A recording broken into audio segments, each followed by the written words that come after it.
Hi guys! Welcome back to my channel, to my Facebook. Ayan. So for today's video is gagawa tayo ng video doon sa ginawa ko na chiffon cake last week.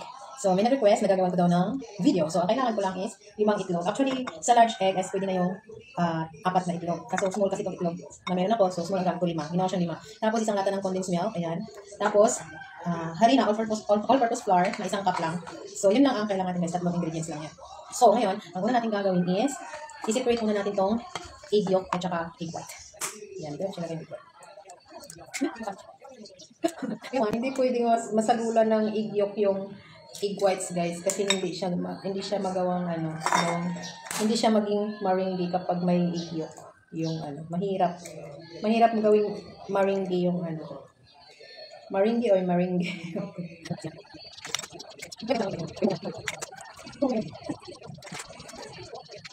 So, tapos na natin masiparit yung ating itlog guys. So, first natin gagawin is itong egg whites. Gawin natin siyang meringue. So, wala akong hand mixer. So, mano-mano yung gamitin natin hanggang sa mag-meringue na talaga siya. So, yun siya guys. Pero kulang pa rin. Ganoon pa rin natin siya. Nakakangalay. Pero gusto natin kung makaluto o makagawa. Kaya, subiit. Lumapit na siya. Pero kulang pa rin siya guys. Dito na siya guys, pero kulang pa rin siya guys kasi mahuhulog pa siya kung iganon ko siya. Pag hindi na talaga ito, pwede na siya guys kasi hindi siya malaglag. Yan ang yan guys. Pag hindi na siya malaglag, so pwede na siya. So next natin gagawin, itabi lang muna natin to. So next natin gagawin is, natin tong egg yolk. Yan. So, egg yolk. Tapos ilagay natin to isang latang condensed milk. So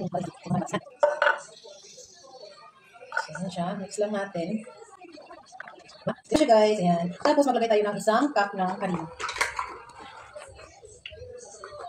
Sa kalahati ilagay natin guys. Pwede naman isa lang para marami-rami sa kalahati. Uy! Sumangit pala yun. Ayan. Natin siya guys.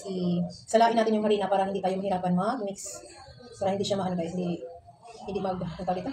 buo-buo yung harina. Pwede din kayo maglagay ng baking powder para mas laging soft yung inyong cake. Maglagay lang kayo siguro mga 1 teaspoon.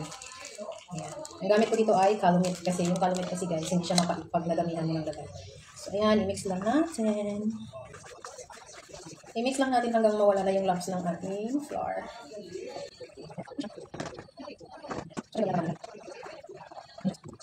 So pag ganyan na siya guys, ito na yung time na ilagay na natin yung meringue. Ilagay natin siya dito. Kalahati muna yung lagay natin. Para ma-mix natin ng maigi.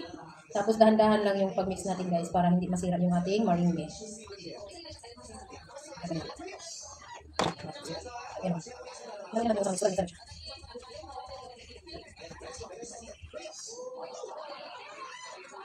Ito siya guys. Mix natin natin hanggang sa matagal-mix yung ating meringue tsaka yung butter mixture. Ito siya guys. Diba? Pwede nyo itong ilagay sa cupcakes, saka yung sa chiffon cake talaga na, pulmahan. Wala kasi ako nung kaya, yung haba yan. May mga cupcakes ako na, kaso walang moldy. So, ayan siya guys. Ito na siya. Pag okay na yan, yung mga moldy natin, lagyan natin siya ng margarine or butter. Yan, so ito yung moldy ko guys, kasi wala ako yung sa chiffon cake. Lagyan ko lang siya ng margarine para hindi siya moldy. Madali siyang kukunin. Madali siyang tanggalin mamaya. So, okay na yan siya guys. So, ayan siya. Ilagay na natin ito. So, yung kasama ginagawa ko nagpapainit ng aking oven sa 200 degrees Celsius. So, ilagay natin siya sa molde. Ilagay ko na sa ating molde. So, ang gagawin natin is, ganyan hindi pa yung hangin sa walang hangin. Okay. So, meron akong gagawin dito guys. Option lang ito. And guys, meron ako ditong Nutella na nilagyan ko siya ng kunting mantika tapos tinunaw tapos i-design natin sa taas. Okay, design na rin siya guys. So, yun na siya guys. May design na chocolate. Di ba? See how later. Ayan na siya guys, try na natin kung luto na ba.